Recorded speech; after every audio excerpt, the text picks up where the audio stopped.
I mean, I'm battle tested, and I went in there against, who's considered the boogeyman my first time, with all of the odds against me, and I gave a good account of myself. We didn't get the victory, obviously, but this time, I guess pull back a little bit and just enjoy the moment more than anything. So. What are you doing differently, if anything at all? I'm enjoying the process. The last time, getting ready to go into the Golovkin fight, the coach that I was with in Florida had I put in jail, got caught selling, that. And it just, it ruptured the camp and messed my focus up a little bit. But I was still able to, up under all of the pressure that was already there, and then under those circumstances, I was still able to go in there and, like I said, give a good account of myself. So this time, I kept camp at home. My wife's ready to drop any day now, I have my third and last kid on the way. So I'm just enjoying the process. I have a wonderful team. I have, this time I have a top dietitianist, the Itemasi's. They're really helping me with my diet. I mean, we came into camp on weight pretty much, but I feel stronger with them by my side, just showing me how to eat properly. I have my publicist, Julio, who is just taking a lot of weight off of my back. My whole team, my photographer, all of my brick boys. And like we said before, the campaign for this title is Give Me Mine, because I'm a humble guy, and I'm tired of asking, because when you ask, no matter how polite you are, they won't give it to you. So now I got to go take it, so it's either let me eat at the table or I'm going to take the whole damn table, excuse me, What does it mean to you to train at home and to have, all the support from Rochester, in terms of the boxing community? It means a lot because, I'm a pillar in the community. And, my famous saying is you can see me on TV, then 2 days later you might see me in Wegmans buying my favorite foods, And, like I said, I'm tangible. And it gives other people hope, Coming from such a great city and such a prestigious city, it also gives people who aren't on that level hope to say, hey, Willie Monroe's from the same neighborhood I'm from. I grew up right on Bartlett Street. I went to number 2 school, I went to Madison, then I graduated from School of the Arts. So, and I grew up in the inner city right over there, close to the 19th Ward. So it gives those people hope to say, man, if he can make it out of the mud, I can. So, it's like a personal responsibility for me almost. 21 pro victories, you've had a heck of a career already. Right. Do you need this title to complete it, to legitimize it, whatever word you want to say? Is this the last piece of the puzzle for you?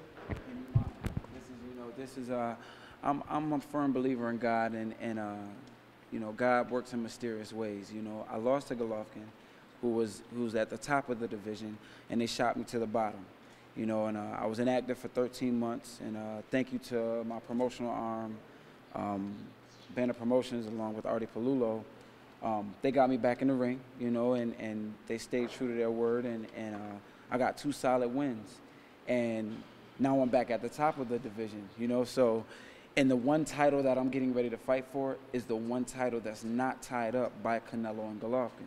So this is almost like, fairy tale, Like, they shot me to the bottom of the barrel, and the one thing that they need, I'm about to have my hands on it. So either Golovkin or Canelo will have to see me.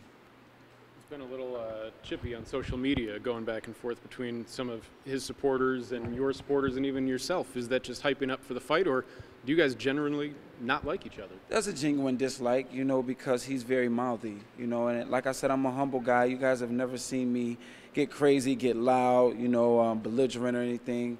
But this guy, he'll push your buttons a little bit, and never take me off focus. I've been doing this since I was 6. A lot of people are like, oh, don't let it take you off focus. I've been doing this for 24 years. If something like that takes me off focus, I don't need to be doing it. Chance to shut his mouth in his backyard, too. That's got to be big for you, right? Man, listen. Come September 16th, it's going to be heck to pay. I got to say heck. I'm sorry. I know I can't be out here cursing. Thank you. Listen, it's fired me up and it's motivated me because, sometimes it's hard when you've been doing it so long and been doing it at top level for so long, and obviously you guys see my accomplishments here behind me. Sometimes it's hard to get motivated, and he's put that fire up under my behind, so where I say, okay, now I'm going to go in and give him the full onslaught of the mongoose, and it's coming. When you get the opportunity to do it in his backyard and represent Rochester on a global stage in London like that, Right. is it the power of your community that's behind you in a situation like this? Absolutely. When I step into like Walmart or Wegmans, or if I'm just out and about and people see me, everybody knows I'm fighting in London. They're like, "Will, bring that title home." You know what I mean? So, it definitely makes me more excited. I wish the fight was today. I'm in shape right now. But yeah. It makes me a little bit more excited. To, be homegrown and then have the people who are here be in tune, just as in tune, if not more in tune, as I am to fight. Speaking of your shape, Victor Conti has been working with you a little bit on some of this. Could you describe what he's done specifically for you? Vic Conti is just he's very intelligent when it comes to proper rest, the proper supplements. How to take the supplements, how to work on it. Because fighters, we're tough guys. And it's, we push yourself. And it's like some days pull back a little bit. I've just learned more about my body, that the way to make myself, to peak at the right time and be prime when it comes to fight time. Because sometimes you can overtrain. And a lot of people don't know overtraining is worse than undertraining. Because if you undertrain, I only got 8 rounds in me, so I got to bide my time. But if you overtrain in your mind, you think, I can do 15 rounds, but your body says no. So, sometimes you just have to be intelligent enough to be able to say, let me pull back. Today I'm going to give more. And what Vic Conti does with, the drawing of the blood, the testing your sweat and testing the lactic acid levels in it to say, okay, we need to push you more today. Oh, you need to pull back today. And it's things like that that make an athlete like myself. I'm in my prime now. It's small things or all things, and it's those little things that will dictate whether you win the fight or not. It's a game of inches. Little things. Absolutely. We saw a pretty prominent boxer pick up a win this weekend. Right. Any thought behind handing Conor McGregor his second boxing loss? That was his second boxing loss? You'd be his second. Oh, see? I like him. But, I really appreciated the fight. I think what the public needs to understand is that MMA and boxing are 2 totally different sports, even though they're combat sports. They're 2 totally different sports. But I had a higher level of appreciation for Conor McGregor after the fight because he came in and actually gave a great account of himself against the best fighter out there right now. And he did it with supreme confidence, and he's left-handed like me, so like all lefties. But I really had a greater appreciation for him because you get all of these MMA guys, and a lot of MMA guys come into our gym, and they talk big, and I'll do this and I'll do that, but they never show up. He talked the talk and walked the walk. So you have to appreciate someone like that, and he did it against the best. He didn't go find some fighter 10-0 or 3-0 that that nobody knows. He went straight to the top guy and gave a great account of himself. So I have a greater appreciation for Conor McGregor. Can't let you go without talking about your get-up right here. Oh man, yeah. Everybody knows I'm a huge Michael Jackson fan. That's who I grew up watching, and now my son is a huge Michael Jackson. If he was here right now, he'd be moonwalking the whole gym right now, I swear. And today is Michael Jackson's birthday, so for my media day workout, we got a nice Michael Jackson playlist. I had to wear my Michael Jackson get up, pay homage to the greatest. Did you have to schedule the fight after the due date, by the way? Did it just work out, or? That just ended up working out. My wife's due date is actually the 12th, and the doctor told her yesterday that she's probably going to blow any day now. So I'm really hoping that the baby comes before, because I definitely want to be here for my child's birth. But God doesn't make any mistakes. And it'll be a reason to, if not, be a reason to knock him out quicker so I can rush back home. When do you leave? I leave on the 5th. You ever been to London before? I've been to London. I fought over there in the amateurs and won, and I've been there as a pro twice, including this last time for the press conference. So, yeah, I've been to London before.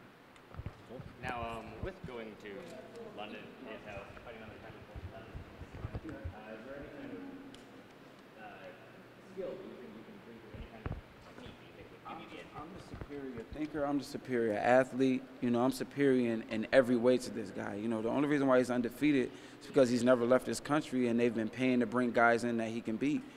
We all know boxing is a political game. We all wish it was a game of where the best fight the best, but this is, it's a business, and they treat it as such.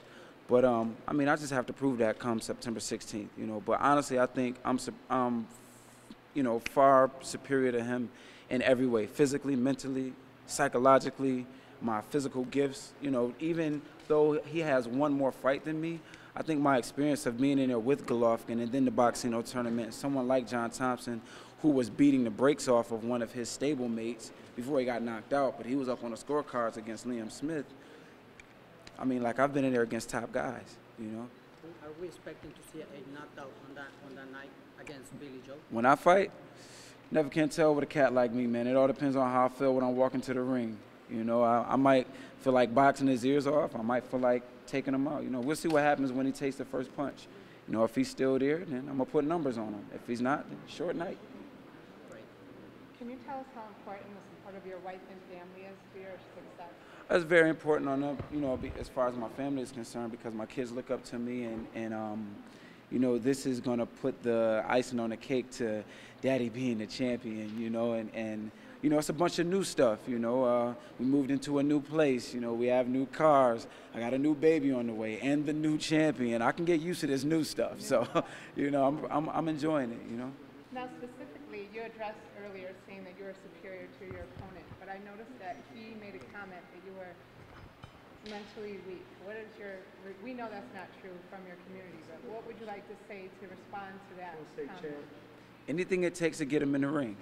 We know I've been out of the ring a whole year. My promotional arm and my strategic partner, Adrian Clark, who isn't here right now, have been doggedly trying to get guys in the ring, and we get turned down. You know what I mean? Big names, too. We're not talking about some little, you know, slouch fighters. But big names have turned me down. So if that's what it takes, if he has to get himself mentally psyched up by saying, oh, you quit against Golovkin and, you know, you have no heart and you're mentally weak, okay. Whatever it takes to get him in the ring on September 16th, if that's what it takes to build your confidence to sign that contract, by all means, say what you want to say. But come September 16th, when that bell ring, can't nobody save you. You'll be locked in that ring with a monster. Let's go, champ. What's up, baby? How you doing, man? Beautiful building, man. I just want to give a shout out. We got the champ in the building, man. Everybody's looking at you. You're like the next thing to Muhammad Ali we have from Rochester right now. So Thank you're you. the biggest to do it. Thank you. You know, we appreciate you out here, man. I'm hyped up about the fight. I'm blessed, man. It worked both ways. Worked both ways. Yo, tell us how you feel. You know, you was watching Mayweather. You was watching the fight. I watched the fight. And, At my good friends, the Adamasi's house. They had me over. Thank you. Yeah, it was an awesome fight. Like I said, I have a huge, well, I have a more healthy respect for Conor McGregor for stepping out of his arena, stepping into an arena that's really not his, and giving a great account of himself. I mean, we already know your average Joe wouldn't make it out of 3 rounds with Floyd Mayweather. I mean, he made it to 10 rounds and won some rounds, and boxing isn't his forte, so to speak. So I have a much healthier respect for Conor McGregor, and I have to pay homage to him, man. Like, he, you know, that's supreme confidence. You know, you have so many MMA fighters who talk about coming to boxing, but they never make that transition. You know, he talked the talk and walked the walk, and man, I take my hat off to him. Champ, man, what should we expect, man? Everybody want to see you go out here and knock him out. I heard him talking junk on Twitter. I seen it. How you gonna react to this? Man, like I said, you hyped up or you losing no, I'm not losing no focused sleep. are We just talked about Vic Conti. I ain't losing no sleep. I need to sleep, but nah, I'm just I'm more dialed in. You know what I mean? When he would have been better off being nice to me. You know what I mean? The last thing you want to do is make a nice guy mad. You know, but September 16th, we'll see. You know, we'll see if he can back up what he says. You know, I'm not saying too much. I'm ready to fight. Champ is in the building, Yes, y'all. sir. It's been a question over here. It's been some time since the Triple G fight. Right. Obviously now you're getting close to the point where you actually, after you win this fight, because I believe you will, you might have the chance to fight him again. Right. How were you able to mentally overcome that hurdle in your life where you face defeat, but now you're at it with the point that you could actually fight him again and prove that you are the best? I'm just a firm believer in God and a firm believer in self-belief. You know, one of my favorite writers and you know, authors is Wayne Dyer. And Wayne Dyer says, if you change the way you look at things, the things you look at change. So if you look at the defeat in a way, in a negative way, it'll affect you that way. If you look at it in a positive way, it will affect you that way. Of course, no one wants to face defeat, you know, especially in this boxing game. Boxing is, you know, male dominance. This is something that comes out of the primordial ooze, you know what I mean? This is something that, you know, this is still in the animal kingdom, you know. The male fights another male to win the lady over. Like, this goes all the way back to primal days. So obviously no one wants to lose, but in the wake of losing, what did you take from it? You know, the thing that bothered me the most in the Triple G fight was obviously, like I said earlier, the happenings in camp leading up to it. I make no excuses, but that can, you know, your first big world title fight, that can distract you. And then when we got there, you know, when you have 15,000 screaming fans and 14,980 are for the guy you're fighting, that's a pretty scary situation to be under. And, you know, I wouldn't say I folded under the pressure, but for the first time, it scared me. I'm not the first champion in history to go into a big fight my first time and lose. You know, I'm just blessed to have everything against me all of these years and to be able to persevere. That's I'm a personal champion, not just these belts. I'm a personal, you know, it's in my personality. I'm a resilient person. This gym you guys are in, this big gym that everybody's able to, you know, train in, and all this beautiful stuff, and the beautiful green floor that we just painted. This started out of a garage. You know, when I lost a split decision to Darnell Boone, the team I was with sort of did away with me. I moved back home, became a regular guy. I worked 2 jobs, and TJ, who was one of my friends from the amateurs, said, hey, let's start all over from the ground up. We trained out of a garage no bigger than this ring. You could fit 2 cars in this ring. There's a 2.5-car garage. He gutted the whole thing, put walls up, and we trained out of there for 5 fights. No sparring, no ring. All we had was an Everlast double end bag and an Everlast heavy bag and a tire, because, you know, I mean, I'm part Cuban, so I showed him some of the Cuban drills with the tire. Lo and behold, we're sponsored by Everlast now. Oh. You feel what I'm saying? So I went from buying Everlast stuff to put in a 2.5-car garage to fund my career to now being sponsored by them. God works in mysterious ways. If you believe, what the mind can believe, the human can achieve. You feel what I'm saying? So if I was a quitter, or if I was mentally weak, I quit back when I lost the split decision to Darnell Boone and everybody walked away from me. If I was a quitter, I would have quit. You wouldn't have seen me after the Triple G fight. After the Triple G fight, I came back and won 2 fights on a big stage, Showtime, then HBO pay-per-view in front of 52,000 people. So if I was really a quitter and mentally weak, I wouldn't have been able to come back and do that. And check this, I got all of those fights on a 3.5-week notice. That means my application to the game is superior. Because how many guys have you known have been called on a 3.5-week notice?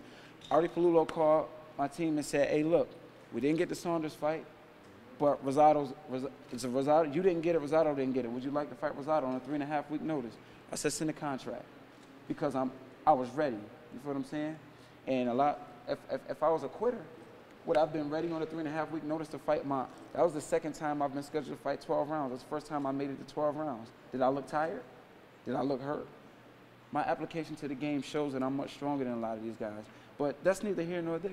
Come September 16th, I'm gonna show and prove.